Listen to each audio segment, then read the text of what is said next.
All right, guys, in this video, I'm going to be breaking down the recent, you might have seen it, the Health and Human Services proposed amendment to benefit and payment parameters for 2024. 87 FR 78206, 78251. If that means nothing to you, it meant nothing to me either when I read it. And I don't know if you can really see this, but the amount of text that was in this proposed amendment is pretty, it's a long paragraph. We'll just say that. I think it was 3,700 and some characters. I would be lying to you if I said I read every word of it thus far. But today we're going to use Chat GPT to break it down into just a few bullet points on what we're trying to accomplish here, because a lot of times you read all that jargon and it doesn't quite make sense to you anyway, so you get done with it and you're like, what the heck did I just read? I don't even know what's happening. And it also usually sounds a little bit more scary when it's coming from like a proposed amendment, because it sounds all official and, you know, scary. So the bullet points summarizing the proposed rule are as follows, right?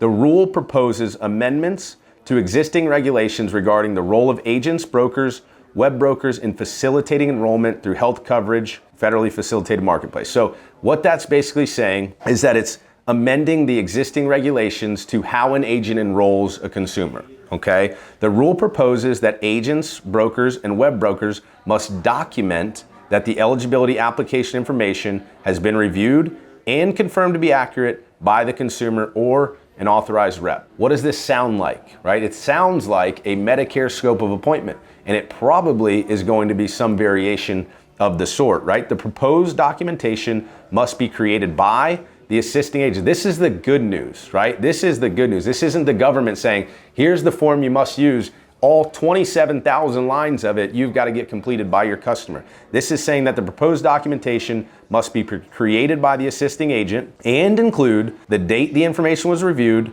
the name of the consumer, and the name of the assisting agent, broker, or web broker. Not too complicated, right? Not that hard, not that difficult. It's not going to make your life a whole lot more difficult. In fact, it may make the business safer, because now when that complaint comes, or if that complaint comes, or if there's any issues, you have documentation that you had expressed consent, right? The documentation must include an explanation of the attestations at the end of the eligibility application, which include statement to the consumer, or statement that the consumer has provided true answers to all questions. So essentially, an acknowledgement that the consumer, to the best of their knowledge, provided the true information.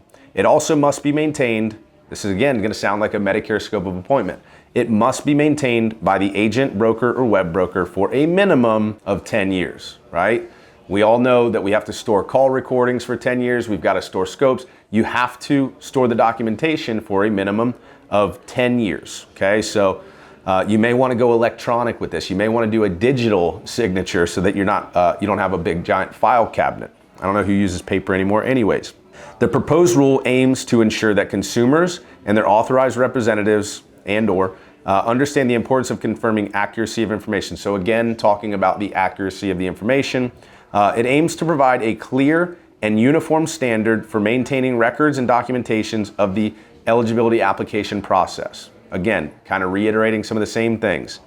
The proposed rule would help expedite the adjudication of customer complaints and avoid negative consequences for consumers, such as incorrect premium tax credit determination or tax liability. So again, this is to help avoid, maybe there's agents out there. I'm sure this isn't happening because all agents are probably great and not doing this, but there could be potentially agents out there that are lowballing people's incomes or persuading them to lowball their incomes or whatever, so that they can get a reduced premium or an increased tax credit.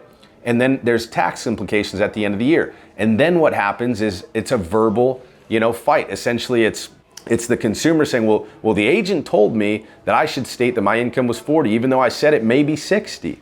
But he said to say 40. So why am I having to pay this tax back? Now there's documentation to both protect you and the consumer. This is not a bad thing, guys. It's not a bad thing at all. Again, this isn't making your life a whole lot more difficult. The proposed rule is consistent with the fact that the consumer or their authorized rep is responsible for the accuracy of the information on the eligibility application. Again, good news for you. This is something that you can be hands-on with and help the consumer fill it out and have them sign it with. At least this is my interpretation of it. Or this could be used like an intake form.